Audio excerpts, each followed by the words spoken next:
మన దేశం మొత్తంలో గ్రహణం రోజు తెరిచే ఉంచే ఏకైక ఆలయం శ్రీకాళహస్తీశ్వర ఆలయం.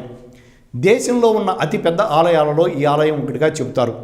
రాహు, కేతు, సర్పదోష నివారణ పూజలు ఈ ఆలయంలో విశేషంగా జరుగుతాయి. దేశం నలుమూలల నుండి వచ్చిన భక్తులు ఇక్కడ తమ దోష నివృత్తి కోసం రాహుకేతు పూజలు నిర్వహిస్తారు. మరి ఏనుగు శ్రీకాళహస్తీశ్వరుని ఎందుకు పూజించింది?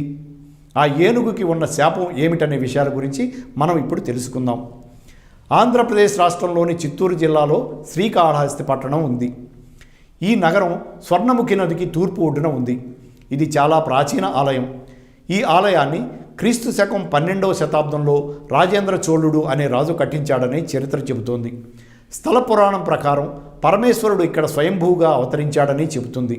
ఇక పురాణ విషయానికి వస్తే, పూర్వం శివపార్వతులు ఏకాంతంగా ఉన్న సమయంలో శివకింకరుడు ప్రథముడు ద్వారపాలకులు అడ్డుకున్నప్పటికీ వినకుండా లోపలికి వెళ్లటంతో పార్వతీదేవికి కోపం వచ్చి, నీవు రాకూడని సమయంలో మదించిన ఏనుగులా వచ్చావు, కావున నీవు మదపట ఏనుగు అవుతావు అని శపించడంతో అప్పుడు శివకింకరుడు పశ్చాత్తాపంతో శాప విమోచనం చెప్పమంటూ ప్రార్థించగా పార్వతీదేవి అప్పుడు కరుణించి, నీవు గజారణ్యంలో శివలింగమును పూజిస్తూ ఉండగా నీవు ఉంచిన పత్రములను, పుష్పములను కాలము అనే సర్పం తినేస్తూ ఉంటుంది. అప్పుడు మీ ఇద్దరికీ వైరం ఏర్పడి పోట్లాడుకొని చివరికి ఇద్దరు శివ సాయుధ్యాన్ని పొందుతారు అని శాప విమోచనం గురించి వివరించింది. ఇక ఈ పవిత్ర స్థలంలో పరమేశ్వరుని అత్యంత భక్తితో, అంటే సాలిపురుగు, కాళ అంటే పాము, హస్తి అంటే ఏనుగు, ఈ 3 ప్రాణులు పూజించి ముక్తి పొందాయి.